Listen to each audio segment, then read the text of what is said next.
According to the National Institute of Health, 1 out of 5 Americans struggle or suffer with some type of mental health.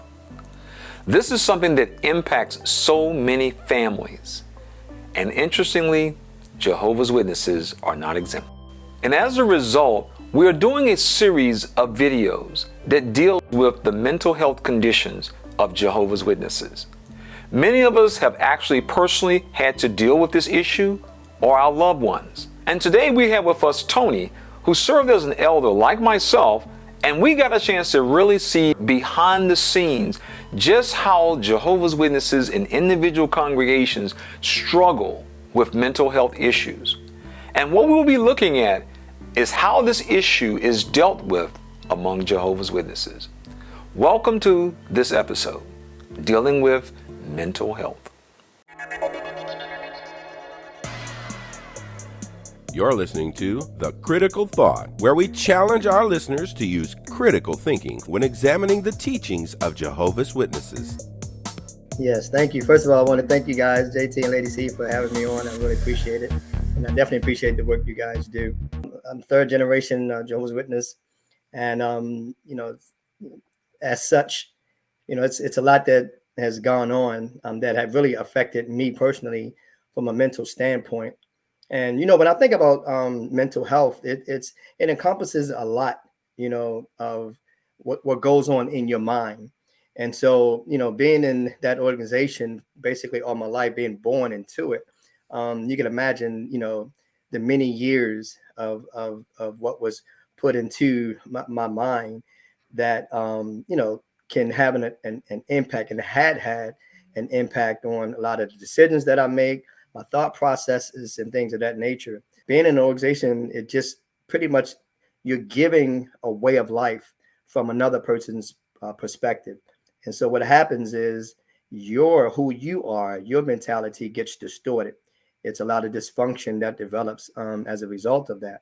Because I know being a part of the organization, you were taught really to be quiet, not speak what's going on, not tell your truth. And so, you hold that stuff in, and what happens is it becomes a problem. It becomes a mental disorder, if you will, over time.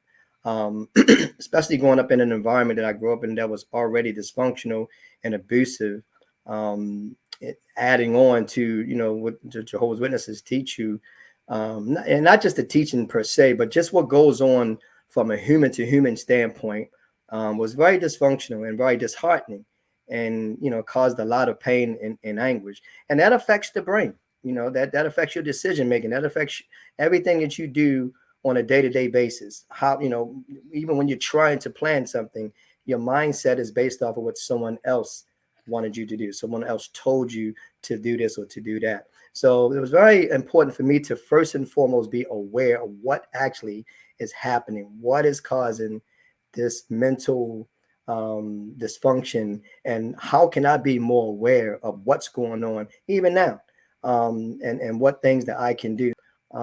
We something is not right, and we feel it inside, but because how we're taught, we hold that stuff in. And so when we hold it in, you're not going to be aware of what's going on, and thus you're not going to be able to get the help. Yeah, very good point. Let me ask you this, Tony, because this is really one of the reasons that we actually wanted to bring you on, is because you had served as an elder, which means you get a look at an aspect of the organization that many people may not. When you served as an elder, what role do you think having unqualified individuals try to handle, as they say, above their pay grade, as it were? What role do you think that plays? That's a very good point. I think what happens is, instead of the person really getting better, they end up going backwards. They make a situation worse if you're going to get help and you left worse than when you came in. If you're not qualified, what advice are you going to give me? It's almost like the person themselves can say, I can think of this. I can think of a better solution than what you're actually giving me, because you're not really qualified to give me what I'm actually looking for. And in a lot of cases, It's for me, it was really simple. It really just boiled down to having fellow genuine feeling for another person. Like you don't have to have all of these, you know, letters attached to your name. I'm this, I'm that. It's not about what's attached to you. It's just about your connection with that person. And you know, the one of the things that I thought is important is just listening. You know, you it was too much instructions given, too much, you know, what to do instead of just hearing the person. And in a lot of cases, that would solve a lot of, you know, a lot of, at least that would calm down a lot of, you know, emotional stress for the individual, because you were just sitting there to genuinely hear them, not waiting for them to finish to say, well, the Bible says this, and Jehovah feel like this, and blah blah blah. You know, because you already know that. You know, you're learning that part when you're going to the meetings. This is something different. This is this human to human relationship that we're talking about. And again, because you have a lack of compassion, you know, you're not able to give that. Professionals are professionals. They're there for a reason. They do the studying. They take many years to learn their craft, learn their profession. So when, you know, when you come to them, they have a lot to offer you. You know, the elders are just going to offer you either their own opinion or a twisted view of a scripture, or it don't have to be twisted, but they can just show you something that's really not helping you. Bro, I just wanted you to hear me. I just wanted you to understand and say, I feel what you're saying. I understand that, you know, I'm here for you. Just little things like that makes a world of difference. And so what happens on the other end, you know, the person coming to you, they're going to feel worse. They're going to feel like I cannot get help here, and they are preventing me from getting help somewhere else.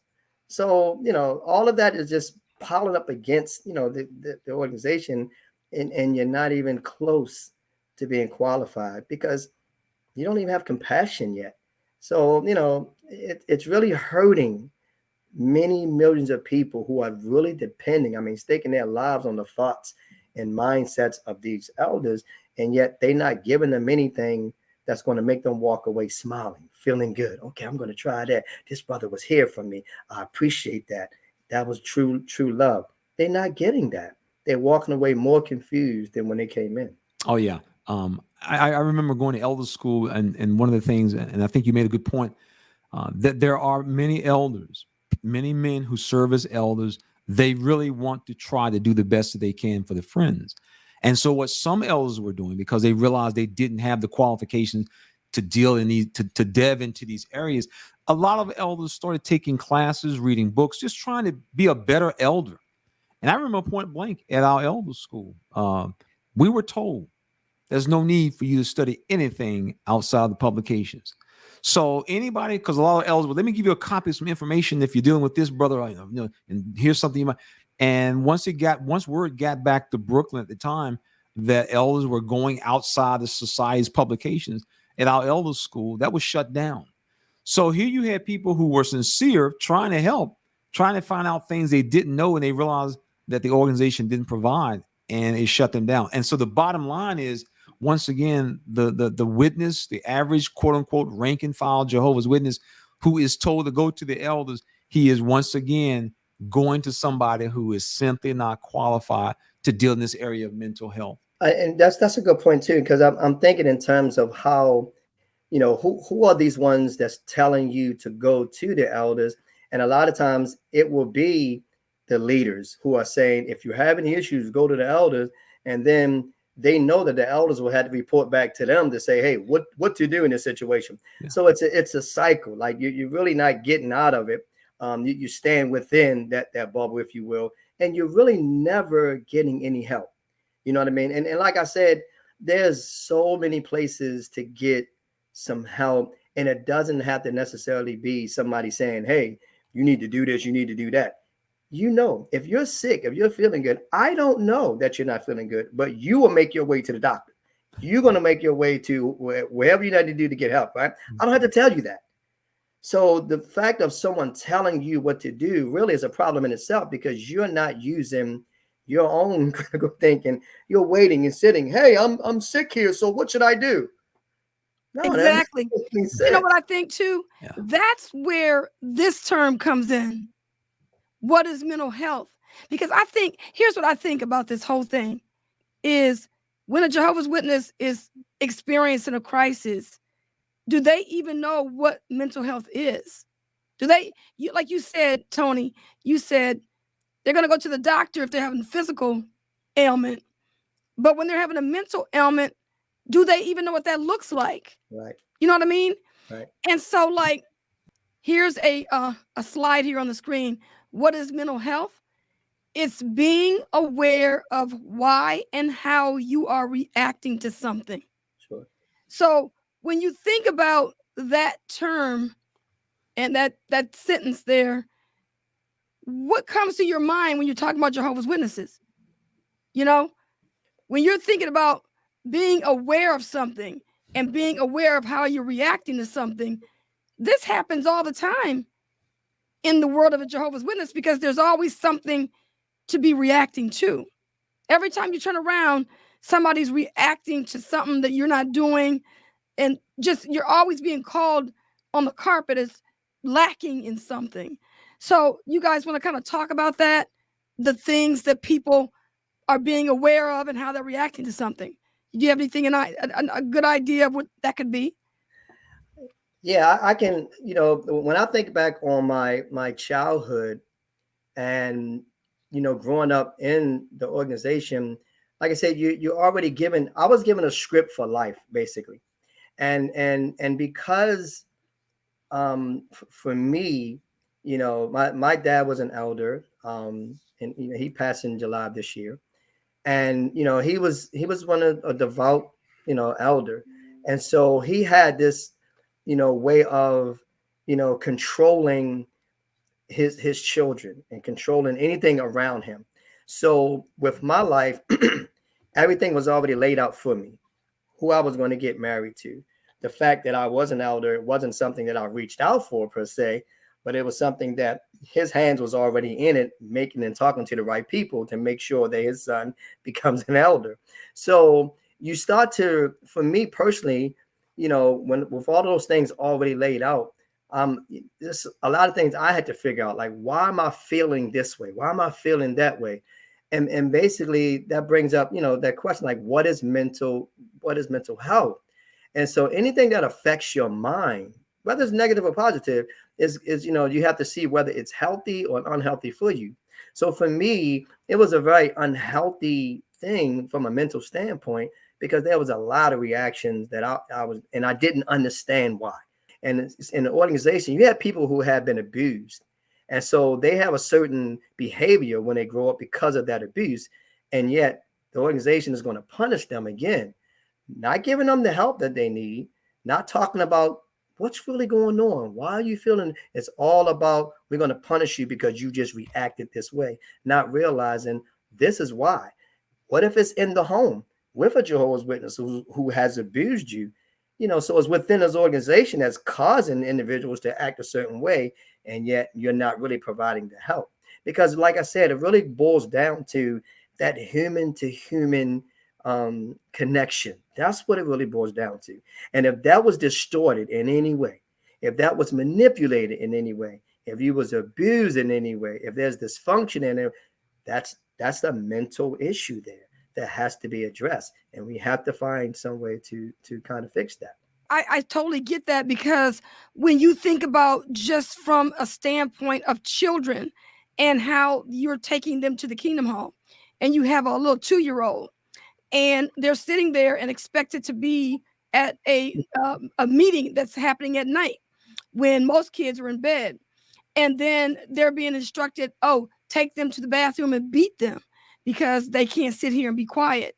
And so you're getting this training from a small child all the way up to an adult, but it's really messing with you mentally, because you can't understand why your body is telling you to go to sleep, but somebody is beating you to tell you to stay awake and pay attention to the brother on the platform. So that's a whole situation dealing with the starting of a mental problem happening for this person.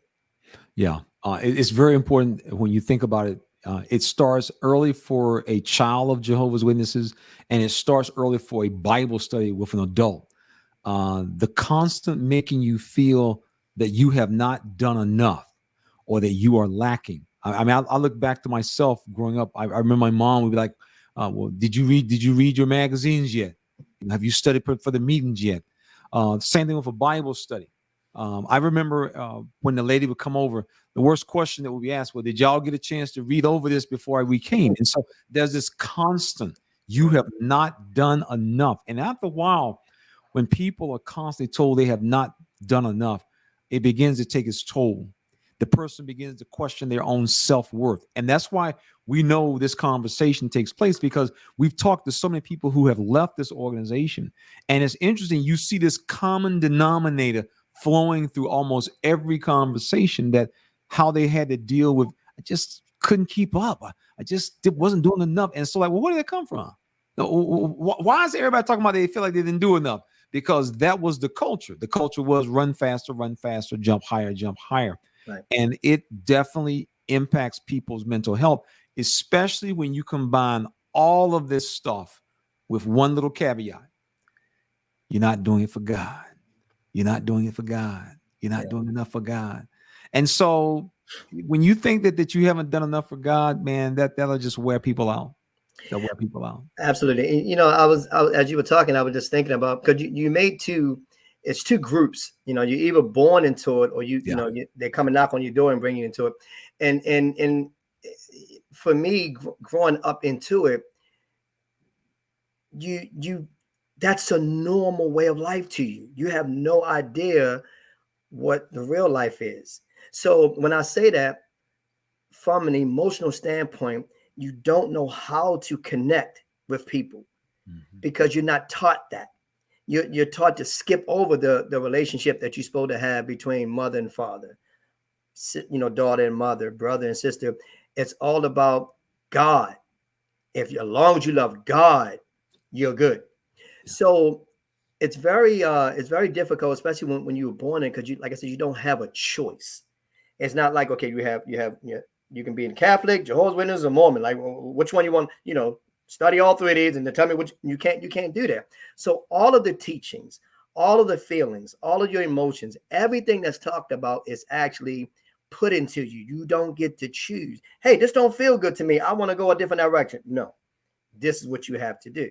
It's just as simple as that. And so it becomes a strain, you know, and that's why I keep bringing up the fact, you know, that the mental thing is it incorporates every single part of your life, your thought process, what you feel about this and feel about that. You know, even when it comes to getting married, like, what are your thoughts about this other person? Are you ready?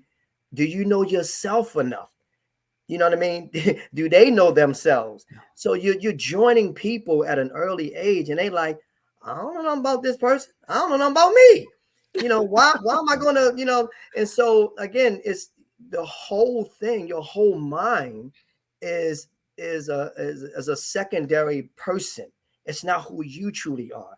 Only when you making your decisions, when you're faced with things you like, things you feel, is when you're going to be able to do that. Not, this is what you need to be doing. About how old are you? Say, oh, you need to be getting into the water. You know, how old are you? 20. You should be a minister or servant. How old? Okay, you should be elder by now. So, you know, all of those things that they mapped it out for you. That means they've taken away your mind. You did not say, hey, this is a good move for me. You know what I mean? Because most of the stuff that you're doing it because you're scared, or, you know, you're going to be shamed if you don't, or, you know, you just, this is just your way of life. You don't know. So you're really not given any choices. You're really not being able to make up your own mind. So that kind of thing really creates these disorders. And people don't understand that. But that, like you said, when you're younger and that's all you was filled with, man, you got some real issues there. Right. You know, and you went through I went through the ranks of all of these things. Everything I've been through was always like, this is what you're going to do. This is what you're going to do. And I'm like, what's going? I have brothers knocking on the door, ready to go over questions with me. And I'm like, for what?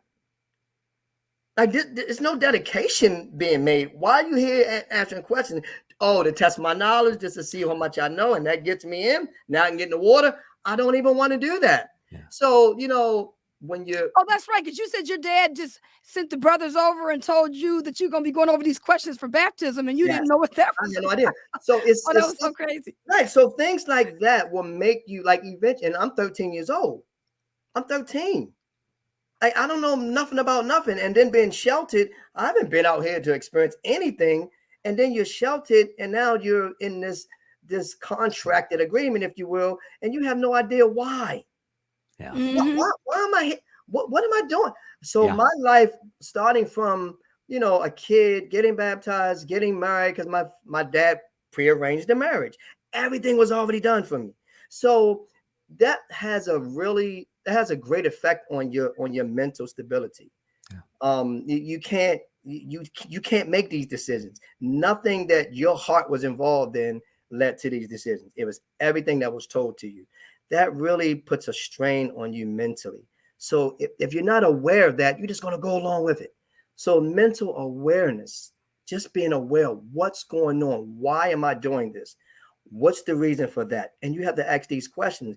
But because of the organization, you're not allowed to even ask them. So you're going to be stuck in that world. You feel like what you're going. I thought everybody went through what I was going through. This is a normal way. So if you're being abused at home, you say, "Oh, my next door neighbor got to be going. We the same age. That's my buddy. I know he going through the same thing. Let me ask him. Did you get a beating last night like me?" Because your mindset was everybody is going through the same thing. When I had brothers going over questions, people my age, everybody was going through that same thing. So you thought this was the way you're supposed to do. And that, again, that's what people, especially in the organization, you have to understand that, you have to ask yourself those questions. You know what I mean? Is this normal? Is everybody doing this? And so that's the awareness that we keep, trying to highlight. Yeah. And you have to get to that, but you have to ask those questions because you would never know why you're reacting the way that you're reacting as an adult. Yeah, because I've talked to people who actually think that they had a problem. They felt like because they didn't agree with the teachings and they didn't think that it made any sense, they thought they did something wrong. So that when they finally left the religion and got this fellowship, they really shouldn't have been in that situation to begin with. But because they thought that it was normal what they were going through, they thought that they needed to come back to the organization at some point, you know? And so it's different things. And then some people actually wake up after they get this fellowship, trying to come back. Yeah. So there's a lot of different areas that people find themselves in when it comes to this mental health. But until they actually go out on the internet and begin to research to find out what they were in, do they actually find out that they were being abused spiritually? Yes. That's a very good point. I think that when we talk about mental health awareness or just the word mental health, I think people may say, I don't have no mental illness. I don't have no mental issues. When we're really not talking about it in that way, but we're really talking about it that there could be people that could be suffering mentally, but could be 100% sane. Sure. It's just that the mental stress and strain that you have. Like for instance, I think this website called Better Up, or this organization, talked about taking a mental stress day. It talked about how people don't want to talk about, they'll call in sick, and they'll say, I'm not feeling good today, so I'm calling in sick. But then you also heard the term, I got to take a mental stress or a mental health day. And they were saying that even though they call in sick, they give their employer the impression that they're really physically sick when they're mentally sick. Right. And so they said, why don't you just be honest and just tell them that you're taking a mental health day, because it's okay to do that. Yeah. What I'd like to do is I would like you and JT to answer a question. Okay. So we talked about the mental stress day for our job. Now, both of you were elders.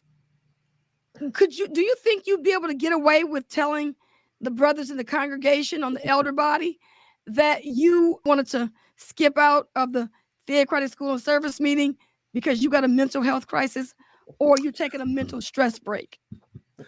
That's a good question. Individually, you may have an elder who may say, I know what you're saying, I understand. But organizationally, the answer is no. And the reason why is very simple. It is because of the definition that as Jehovah's Witnesses, we were taught is the reason that you're having whatever problem you're having. We were always taught that it is a reflection that you are spiritually weak. That's it. It's always a reflection that you are spiritually weak. And that's the reason, the solution that elders and circuit overseers and the organization has historically given to every Jehovah's Witness for decades is that you need to check your spirituality. And that is where we discuss about being qualified to diagnose people. Elders are not able to do that. And so the poor witness has been told he's part of the happiest people on earth. He's been told that he's spiritually weak. He's failing in some way. One of the things when I was growing up as a kid, they don't use it much now, but they used to use this all the time. They would tell the friends, "Are you doing something that's grieving the spirit? Are you doing something that's grieving the spirit, brother?" And so once again, at the end of the day, it always kicks back on the witness. At all times, you will be blamed. A witness could never tell somebody, brother, I just don't feel like coming to meeting tonight. Because the problem can't be the meetings. See, that's what got all of us, every single one of us. That's what we just got swallowed in because we never could say, well, maybe it's something about the organization, but you never could do that. And that's why we couldn't go to therapists, because I'm going to tell you, a good therapist will make you walk through your daily life. And if you are a good Jehovah's Witness, everything in your daily life revolves around the organization. So if you're talking to a therapist and she asks you to list the 10, 15 things that you have to do, and 14 come up to be something related to the watchtower, they're like, well, you're doing it every day. And so it becomes quick to diagnose. We know where your problem's at. If someone is eating sugar every day, you eat cake for breakfast, cake for lunch, cake for dinner, the doctor's going to figure out, well, you've been eating that cake every day. And so it ain't going to take that long to figure that out. And so the same in the organization. A good Jehovah's Witness literally feeds on a constant diet of watchtower. I mean, every conversation, every discussion, every thought, and so it takes this impact. So no, an elder would generally not be able to tell another body of elders. In fact, if you were to do that in many congregations, they would probably be meeting to discuss, I think, we might need to sit the brother down. He's having some problems. And so this is what makes this video so important, because people need to understand this is the type of conversation that goes on in the back room about other witnesses. And so if you are an elder and you're seeing y'all guys are back there discussing 4 or 5 friends who are struggling emotionally, you're not going to come up and tell these guys, man, I'm feeling the same way too. No. Now, Tony, your answer. What do you feel? Do you think you'd be able to tell the brothers, I'm going to need to take a mental health day today? I agree with JT. I think that there's some well-meaning, but that brother's going to pull you. He's going to pull you to the side. He would never even say that in front of the other brothers. So, because the way the organization works is that they are giving the elders their mindset. And so, again, their solution to your mental health is going to be, well, you're not reading the Bible enough. We're looking at your published records. You haven't been out. You're not doing the average. So everything is going to have to be geared towards what their requirements are in order for you to get better. So no, that would definitely not go across well. Okay, now, given the fact that we're talking about your volunteers, like if you work for the Red Cross and you were not feeling good and they're having a meeting and all that kind of stuff, and you say, I'm just not feeling good today, I'm gonna, take off. I know this is a volunteer role that I have. Do you really feel like you're volunteers in the Jehovah's Witnesses, or do you feel like this is a job? It was a job. It was a requirement. It wasn't a volunteer. We said it was volunteering, but we view it as a requirement. So for me, because the whole thing for me was forced upon me, and it wasn't my decision to do anything, it's not going to be I'm volunteering for something that I wasn't signing up for in the beginning. No, when you volunteer, this is something from your own heart, not something somebody's going to make you do, coerce you to do it, and there's a penalty if you don't do it. That's not no one wants to volunteer for something like that. That's not even how you define somebody volunteering. Absolutely not.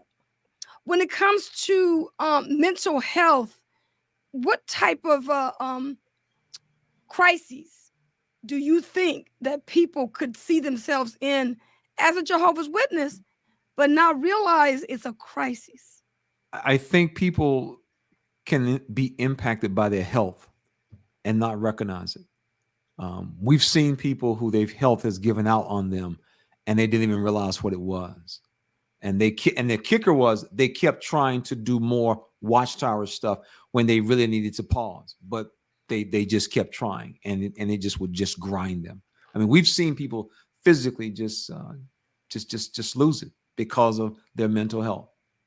For me, this is very, very touchy and sensitive because, like I said, I just lost my father in July, and I'm still struggling with this because I really feel in a large way he was stressed out.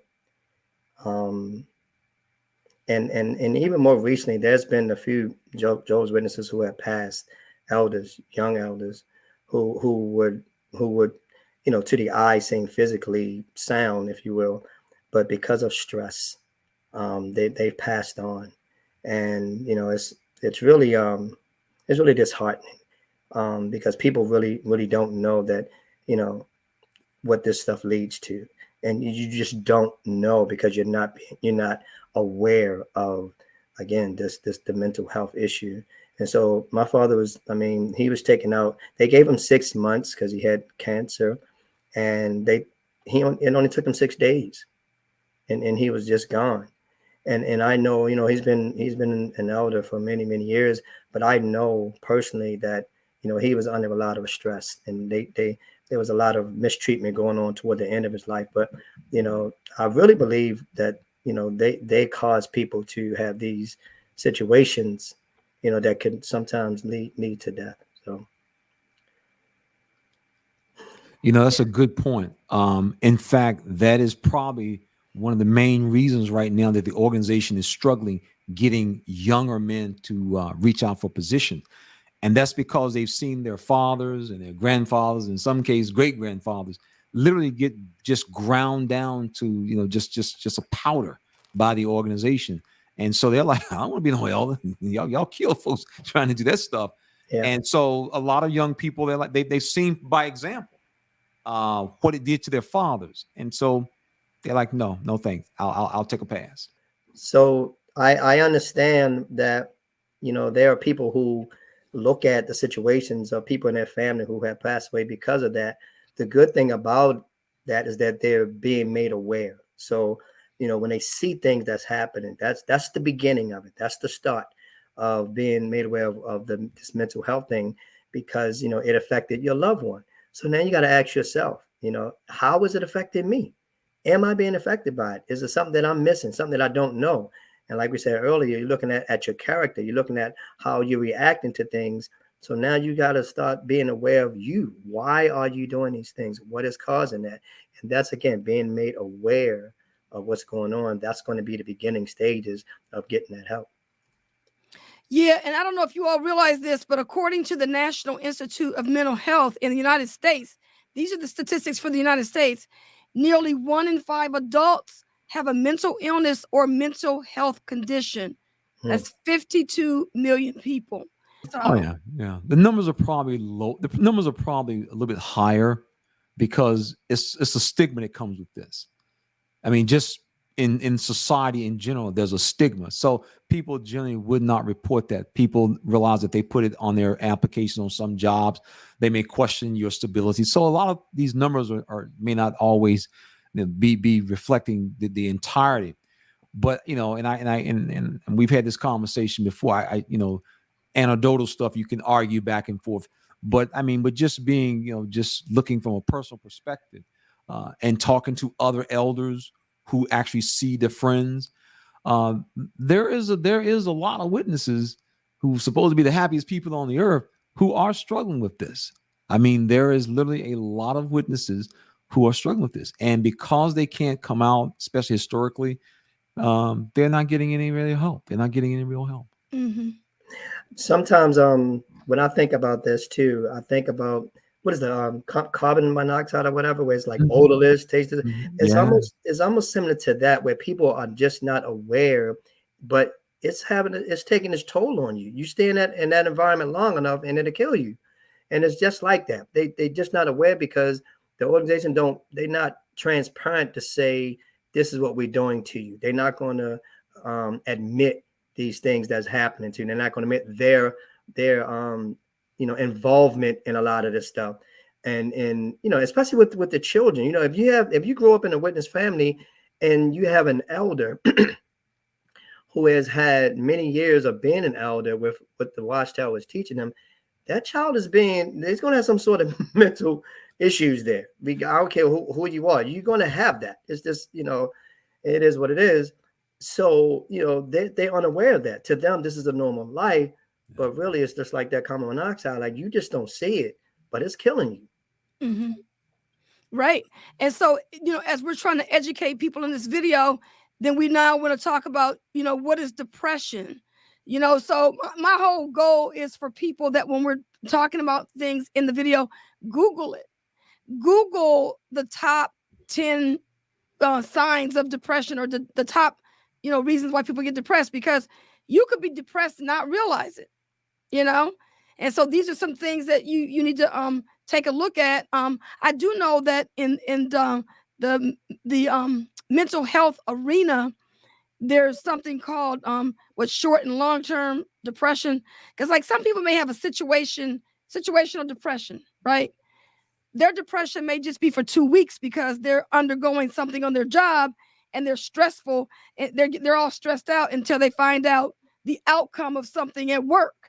And they may be undergoing depression because of that. All of a sudden, things turn out in their favor, and now they're done with that situation. They're not depressed anymore. But then you may have people that's experiencing a long-term depression. And if that's the case, they're going to need to address that.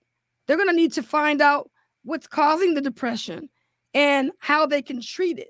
If you're experiencing depression and your depression is lasting longer than it really needs to, that's the time that you need to determine, hey, look, do I need to seek a therapist? What do you all think about therapy? Tony, I know you and I have talked about this before. You want to give us your take on what you think about therapy? Sure. I had started having panic attacks, because everything was coming at me at one time. I had lost a couple of jobs. I was divorced. I was alone. Nobody was, really there from, like, it was a lot that I was going through emotionally. So I kind of, what they call, hit a bottom. And it's almost like when you hit a bottom, you have nowhere to go but up. So you kind of, sometimes it kind of forces you to reach out for help. And so that was the case for me. I had to, I ended up going to patients first, and it led to me going to see a therapist. So I had to hit a bottom, if you will, to say, you know what, it's time for me. I got to see somebody, or else my next step is suicide. And I know a lot of people just need to talk initially before they get into further, advanced, help for them. But, for me, it really worked out well. I think for me, that was like the first step, get into therapy. And then it led me to a program that I got involved in, which got more into detail about, me personally and the day-to-day things that help me, from a cognitive perspective, and then from a dynamic perspective, dealing with the subconscious. All right, JT, what do you think about therapy? I think therapy is good. Sometimes you just need someone to talk to. But I think we also have to be very, very, very realistic. Okay. Sometimes living in the West, we forget people who live in other parts of the world. It's just what we do in the West. When you're not going through something, you don't think about other people sometimes. But sometimes you got to stop and think about other people, because everybody's circumstance is not like yours. Here in the West, we just flash our little Blue Cross Blue Shield and just go and see who we want to see, talk to the therapist, okay? When you consider that Jehovah's Witnesses as a religious group represent, unfortunately, some of the individuals who are struggling the most financially. For them going to see a therapist, it's not going to happen. It's not going to happen. And this is what makes this whole religion so dangerous. This religion has taken good people, sincere people, and because of their financial circumstances that they may be dealing with in their countries, Watchtower got boots on the ground over 200 countries. And many of these countries are very poor. And so they may not be able to have the convenience of going down to see a therapist or calling up a therapist or doing a Zoom with a therapist. And so what about these people? What about these people? And this is what makes this religion so dangerous. I mean, I've said this before, the Watchtower be jacking with folks' lives. And so those are the people that we often think about when it comes to so many things. What about our brothers and sisters who find themselves in those? Well, I guess the good news is today we do have something that we didn't have years ago, and that is the internet. More and more, at least more people can use the internet and get access to some information that simply wasn't available for our parents, grandparents, and they can do it electronically. So whatever you're able to do in terms of getting some type of third person, as it were, to listen to read about, to read what their advice may be, take advantage of it. Take advantage of it, because realistically, every Jehovah's Witness around the world who may need someone to talk to is not going to be in that situation financially. But yet, take advantage of the tools you do have. As I've always said, we've always mentioned here on Critical Thinkers, the internet is a game changer. Take advantage of it. Take advantage of it. Yes, and I do agree with both of you, and I feel like exactly what you said, JT, about being online. Because a lot of people don't realize how many resources you can access online. And I know how when we're out here every day looking at Jehovah's Witnesses, pointing people to jw.org as the only solution. Well, you could go to any Google search will bring back results, because, the stuff that we're talking about today, we Googled this information about how many people in the United States have mental illness or experience a mental crisis. So we Googled that. And just like we Googled that information, you can Google it too. You can Google, why am I so sad? What is depression? What is PTSD? Even when it comes to dealing with grief. Now, we're not going to talk about that in this video. That'll be a future video. But think about this. The 5 stages of grief. If you Google that, you're going to get a response. Now, the only reason why I'm bringing it up now is because Jehovah's Witnesses, they experience grief when they're disfellowshipped, because it's like they're being cut off and they're no longer alive. They're like dead to their family and their friends. So that's another video that we're going to be doing next. That's going to be one of our next videos that we're going to be presenting. And we're going to be talking to people that we went into the community, and we talked to a number of people, and they're talking about the grief that they're experiencing after leaving this religion. So there's a whole lot that you can pay attention to, that you can make yourself aware of in the world that we live in. And as a Jehovah's Witness, I'm encouraging you to take the lid off the box, step outside, do your research, learn more about your options and choices, because everything that you do in your life doesn't have to be all about the Watchtower. So the objective that we want everyone to understand is very simple. Seek out help. One of the things that we found in doing this channel is just how many people we've interviewed over the years, talked to over the years. And as mentioned before, sometimes you just need somebody to talk to. And that's really the problem in the organization. You cannot just talk to anyone and tell them exactly what you feel, what you think, without them judging you. Well, if you're able to get the help of a therapist, that's not going to happen. They're going to listen to what you have to say and offer you various things that you can consider, and then you can decide what route you want to take. But your mental health is the most important thing, because if you don't address your mental health, eventually, sad to say, it will start to impact your physical health. So take care of yourself. Take care of yourself. Take care of your family. And whatever we can do with these videos and causing people to pause and give a second thought, that's what we want to do. Because this is probably the biggest challenge that any Jehovah's Witness will face, is what is going on in your mind. We'd like to thank everyone who was in the audience today. We encourage you, hit the like button, subscribe, and be sure to share this information with someone that you know could benefit from this. As they say, sharing is caring. This has been JT, and we'll see you on the next episode.